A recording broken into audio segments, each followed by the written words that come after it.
분노 시 반응 방법. 비판에 대처하기 1. 비판에 대처하기 1. 비판의 말을 들을 경우 너무 민감하게 반응하며 방어하거나 변명하려 애쓰지 말고 여유 있게 듣는 게 현명한 처신이다.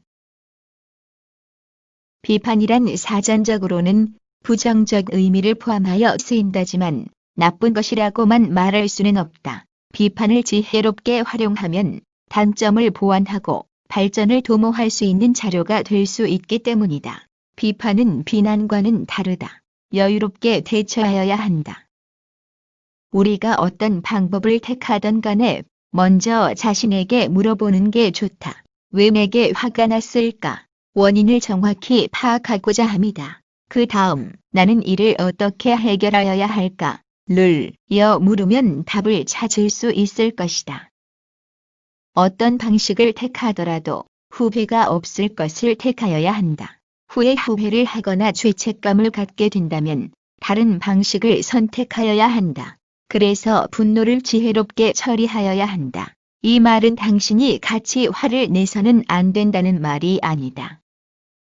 술을 범하시거나 자책으로 우울해하는 그런 방식이 아니어야 한다는 것이다. 비판은 일반적으로 비난이 포함될 수 있기 때문에 상처를 덜 입을 지혜로운 방책을 강구하는 것이 좋다. 비판에 대처하는 자세는 인격의 완숙이나 미숙의 정도를 재는 잣대로 인식될 수 있다.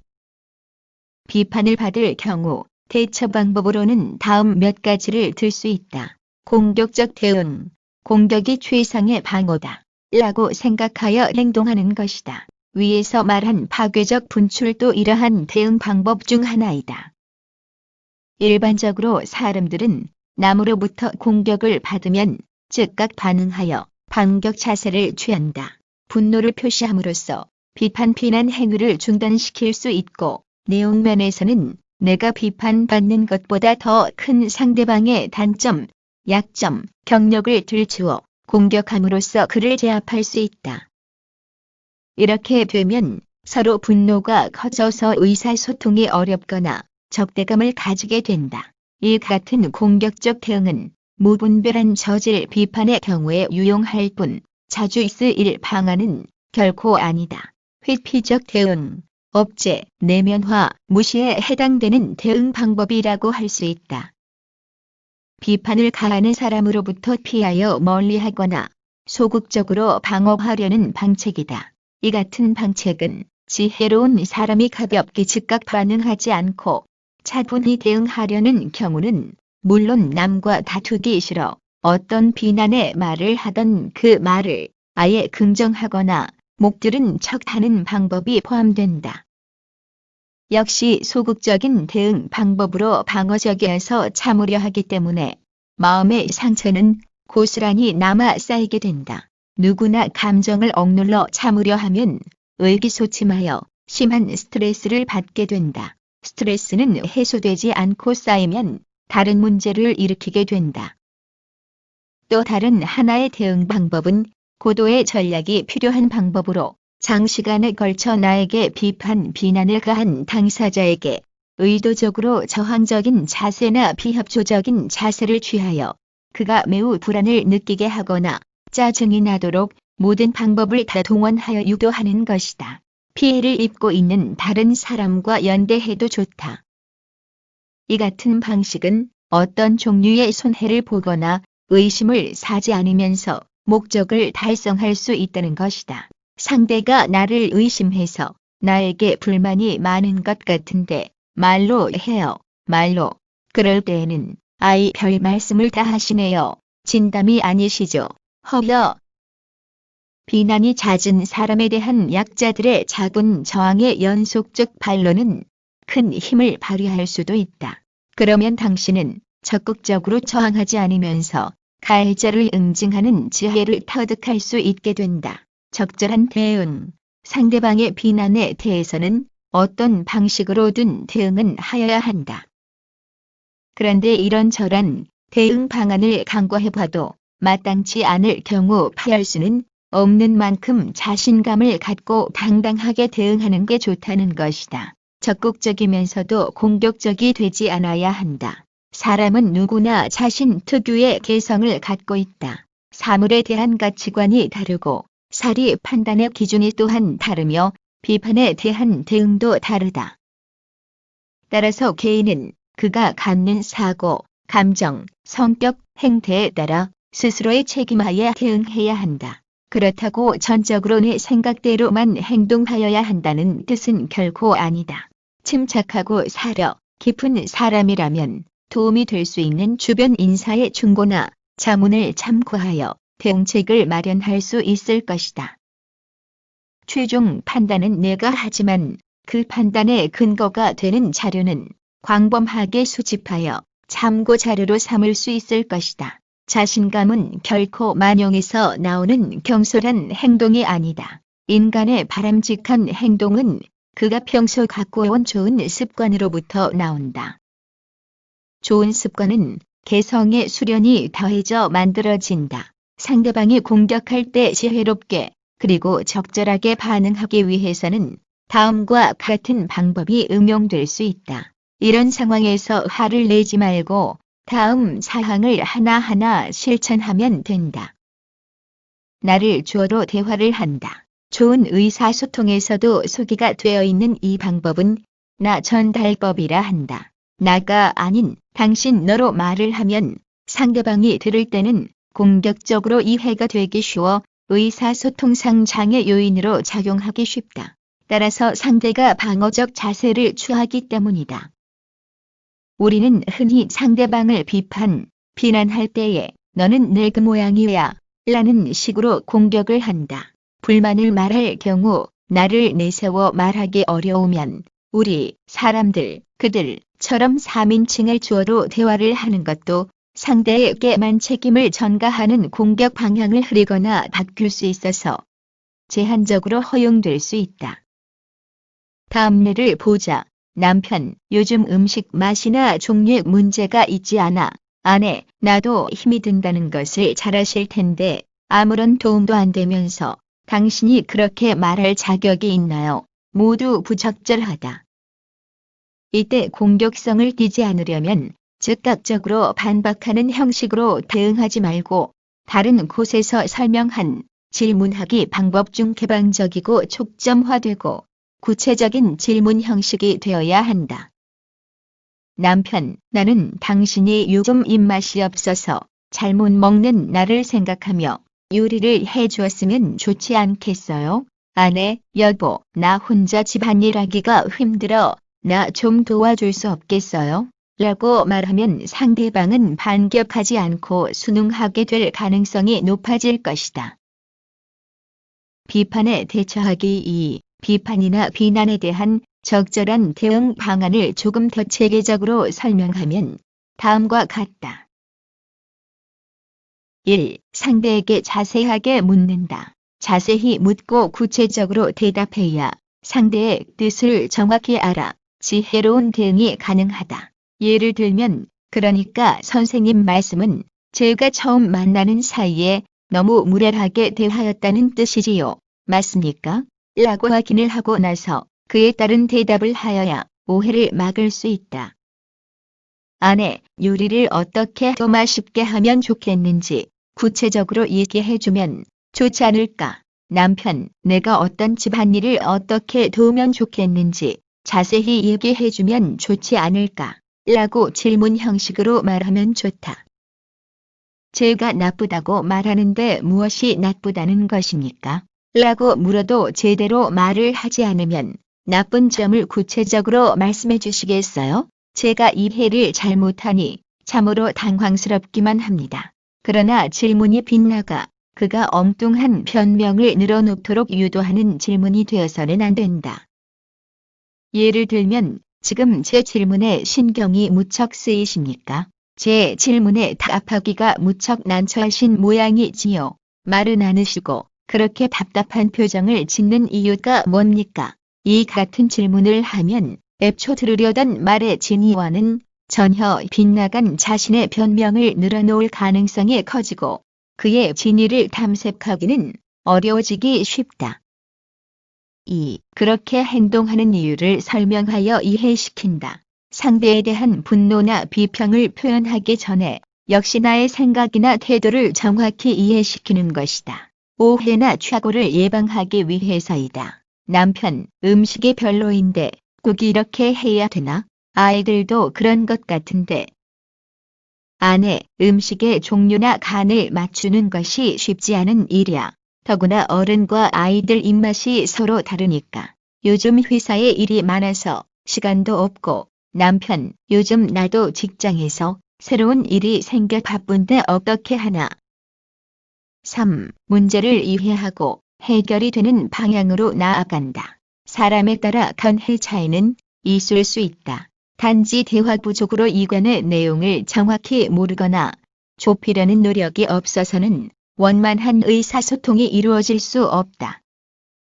아내, 음식 종류와 간을 차이 나고 다양하게 하도록 노력을 할 테니까 문제가 있으면 미리 말을 하는 것이 좋지 않을까. 남편, 혼자서 집안일과 직장 일을 같이 하느라 수고가 많은데 이번 일만 마치면 일찍 와서 도와주려고 해. 비판에 대처하기. 3. 비판이나 비난에 대하여 적절한 대응 방안으로 인정하기, 애매하게 만들기, 유보하거나 미루기 등이 있다. 1. 인정하기. 상대방의 비난이나 비판을 그대로 시인하여 받아들이는 방법이다. 사람은 누구나 과오가 있을 수 있기 때문에 비판이 옳을 때 인정을 하는 것은 자신감 있는 사람의 자세일 수 있다. 단점을 고치면 더 큰 인물이 될 수 있다. 단지 그 지적이 옳다 해도 그 의도가 어디에 있느냐에 따라 대응이 달라질 수는 있다. 자신이 수긍할 수 있는 비판을 받았을 경우 그것이 긍정적이든 아니면 약간 의문은 있지만 대수롭지 않을 경우 시인을 하여 수용을 하는 것이다. 예, 그렇군요. 제가 미처 생각을 하지 못했습니다. 저 스스로 좀 더 신중하였어야 할 일이었는데 미안합니다. 제가 부족한 점이 많은가 봅니다. 그런 걸 미처 챙기지 못했다니 정말 부끄럽습니다. 앞으로는 그런 일이 없도록 하지요. 라고 겸손한 자세로 자신있게 그의 비판을 인정, 수용하는 것이다. 지적받은 비판에 대해 궁색한 변명을 늘어놓거나 저 자세로 사과를 하는 것은 떳떳하지도 당당하지도 못한 방식이다. 요즘은 많이 달라지고 있지만 한국의 전통사회, 권위주의적 사회윤리 속에서 자녀들은 옳든 그르던 부모의 지적과 비판에 대해서는 무조건 복종을 미덕으로 체질화해온 것이 사실이다. 민주사회, 수평사회에 걸맞는 의식구조로 탈바꿈하여야 한다. 아이들도 자신감 갖는 사람으로 길러서 주장할 것은 주장하고 인정할 것은 인정하도록 해야 될 것이다. 부모님이나 직장의 상사와 같은 대상으로부터 비판, 지적을 받았을 경우와 친구나 동료 사원으로부터 그랬을 경우 대응이 같을 수 없다. 수평관계일 경우 불필요하게 자신감을 잃고 대응을 하여야 할 이유가 없기 때문이다. 부모나 상사가 요즘 어른에게 인사하는 자세가 공손하지 못한 것 같아. 왜 그러지? 라고 물으며 비판할 경우 예, 그렇게 보셨습니까? 정말로 죄송합니다. 라고만 말해서는 안 된다. 실은 제가 요즘 허리가 아파 치료받는 중인데 숙이기가 불편하여 인사하는 모습이 그렇습니다. 일일이 해명할 수도 없고 난처합니다. 라고 상세히 해명해야 된다. 친구나 동료라면 그래 미안해. 내가 요즘 동창회에 자주 나가지 않아 불만들이 많다지. 앞으로는 빠지지 않도록 하지 하는 정보면 된다. 2. 애매하게 만들기. 이는 전적으로 동의할 수 없는 상대방의 비논리적이고 비합리적인 비판에 대응하는 기법이다. 정확히 말하자면 긍정도 부정도 아닌 애매한 자세로 임하며 진전 상황에 따라 대안을 변경할 수 있는 방법이다. 기본적인 대응 방안은 마련되어 있으나 비판하는 말 중 어느 정도가 수긍할 만한 것인지를 잘 파악할 때까지 애매하게 만들기를 이어간다. 그러면 그의 비판이나 비난의 강도가 줄어들어 마치 항복이라도 받으려 하던 자세가 누그러지거나 끝내고 마는 결과로 비판자를 유도할 수 있게 된다. 어떤 의미에서는 이 같은 흐리기 방법은 아주 능란한 대화 기법을 지니지 않은 사람도 침착하게 조금만 관심을 가지면 구사할 수 있는 방법이다. 공격적이거나 회피적 방법, 어느 것을 활용해도 상대방으로 하여금 분을 풀고 스스로 누그러지게 만들지 못하지만 이 방법은 그게 가능하다는 장점을 지니고 있다. 그가 말하는 동안 그의 말 중 내가 긍정하여 인정할 수 있는 것이 어떤 말인지를 피드백 시켜주면 되는 것이다. 네, 지금 하신 말씀 중 사람은 솔직하여야 한다는 부분이 가슴에 닿습니다. 네, 감동을 느낍니다. 등 추상적 표현으로 상대방의 비판 강도를 누그러뜨릴 수 있어 흐리기의 효율성을 높일 수 있는 것이다. 비판자의 말에 동의를 표시하는 데는 다음 세 가지 방법이 활용될 수 있다. 일부 인정. 비판자의 발언 중 스스로 인정할 수 있는 내용이 어떤 것인지를 탐색한다. 그 부분은 긍정적으로 수용하되 여타 부분에 대해서는 반론을 펼 수 있다. 상대가 절대로, 전혀, 결코 등 극단적인 표현을 했을 때 유용하다. 비판자가 하는 말 전체 중 1% 아니면 그 이하라도 수긍할 부분이 있으면 인정한다. 사람 사이의 대화에서는 아주 적은 부분이라도 인정을 하면 정면 부인보다는 긍정적 효과를 거둘 수 있기 때문이다. 나에 대한 당신의 그처럼 한결같은 무례함을 나는 절대로 인정할 수가 없단 말이요. 라는 비판자의 비난에 대하여 네가 당신에게 좀 섭섭하게 느끼도록 한 점에 대해 미안한 마음을 갖기는 하지만 한결같은 무례한이라는 말도 그렇고 절대로 인정할 수 없다는 말도 참으로 섭섭합니다. 그렇다면 나와의 인연을 완전히 끊겠다는 말이요. 라고 반문하면 못 꼭 그렇다는 것은 아니지만 이라며 어느 정도 스스로 수정을 가하게 될 것이다. 비판자의 비난 발언 내용을 완전히 부정하면 대화가 이어지기 어렵지만 부분적으로 인정하며 다음 대화를 하면 인정한 만큼 아니면 그 이상 긍정적 반응을 얻어낼 수 있다. 가능성만 인정. 비판자가 하는 말이 옳을 가능성이 있음을 인정한다는 것이다. 이 말은 반대로 해석하면 틀릴 가능성이 있는 것도 열어두게 되는 것이다. 당신이 또는 그가 하다는 말은 옳을 수도 있습니다. 당신의 비난을 듣자니 나도 화가 치밀지만 당신이 누군가로부터 내가 욕을 했다는 말을 들었다니 당신이 화가 날 법도 하다는 생각이 듭니다. 라고 말하면 상대의 행동이 옳을 수도 있음을 인정한다는 말이 되어 의사소통상의 파경은 막게 된다. 논리적인 부분만 인정하기, 경우에 따라서는 비판자의 말을 대체로 인정치 않지만 그의 일부 비판 논리는 인정할 수 있다는 것이다. 예를 들면 당신은 가짜 의사이니까 의사일 수 없다. 면서도 혈압을 낮추려면 술을 먹어서는 안 된다는 그의 말은 인정할 수 있다는 식이다. 그 사람이 말하는 것으로 봐서는 공부한 사람으로 보이질 않아. 그러나 책을 읽지 않고는 인생의 보람을 거둘 수 없다는 그의 말은 인정할 수 있어. 3. 유보하기 또는 미루기. 비판을 왜 하는지 또 그 비판 내용이 무슨 말인지 전체적으로 알아들을 수가 없을 때에는 관심을 기울여 검토를 해보아야 할 것이다. 검토의 시도는 우선 비판자가 열을 내 부르짖는 내용의 핵심을 짚어내야 한다. 그러기 위해서는 그의 주장의 내용을 정확히 파악하기 위해 차분하게 그리고 시간을 가지고 생각을 해야 될 때가 있다. 그러려면 바로 대응을 하지 말고 조금 더 생각을 해보아야 되겠습니다. 또는 당신이 옳은 것 같기는 한데 나에게도 조금 어려운 사정이 있으므로 지금 급하게 결정해야 되는 일이 아니면 하루쯤 있다가 대답을 해드리겠습니다. 하면서 일단은 피하여 잘 생각할 시간을 갖도록 하는 것이다. 지금까지 말한 비판에 적절하게 대처하기에 신뢰를 들면 다음과 같다. 예제, 술을 그렇게 매일 무한정 마시면 안 돼. 너무 많이 마시잖아. 인정하기, 맞아. 네가 생각해도 너무 많이 마시는 것 같아.